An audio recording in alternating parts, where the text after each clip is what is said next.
On doit maintenant aller plus loin.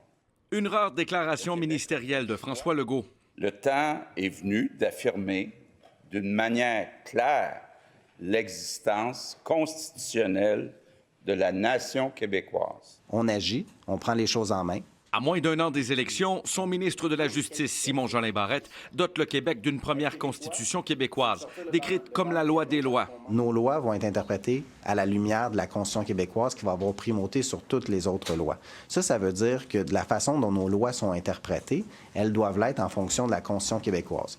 Elle protège entre autres le libre choix du recours à l'avortement, le droit de mourir dans la dignité. Elle interdit l'utilisation de fonds publics visant à contester les lois du Québec devant les tribunaux, comme le fait par exemple la commission scolaire English Montreal avec la loi sur la laïcité. Ça va toujours être possible de contester les lois. Cependant, on ne peut pas utiliser l'argent des Québécois. Elle renforce également l'égalité homme-femme, remplace le titre de lieutenant-gouverneur par officier du Québec et prévoit la création d'un conseil constitutionnel chargé de surveiller les ingérences du fédéral.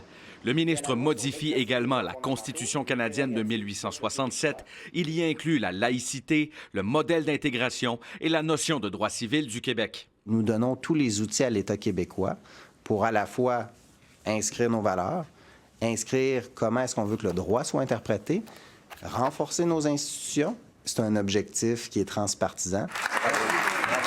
Mais aussitôt déposé, aussitôt contesté. Elle ne changera rien. Elle ne changera rien. Elle n'aura pas d'effet. On s'est déjà fait imposer une constitution du fédéral. On n'a pas besoin de se faire imposer une constitution de la CAQ. Une constitution québécoise doit être le projet d'un peuple. Ce n'est pas le projet d'un parti politique ou d'un premier ministre qui rêve de passer à l'histoire. Les partis d'opposition déplorent l'absence de consultation publique en amont. Dès le départ, il y a un véritable problème de légitimité. Ils n'ont pas l'autorité morale pour déposer une constitution où est-ce qu'il n'y a eu aucune consultation. Pour le cannabis, on a fait une grande consultation avant de déposer un projet de loi, parce que c'est pas banal. La loi des lois, c'est tout sauf banal. Le ministre propose une consultation particulière élargie. Il y a beaucoup d'éléments qui m'ont été suggérés par les oppositions lorsque je les ai rencontrés. On a consulté des universitaires, des gens de la société civile, puis on va continuer de consulter. Il prend le pari de rallier tous les partis. Simon-Jolin Barrette se dit ouvert à des amendements. Il n'y a par ailleurs aucune disposition dans ce projet de loi qui empêcherait d'en modifier le contenu après son adoption. Pierre-Antoine Gosselin, TVA Nouvelles, Québec.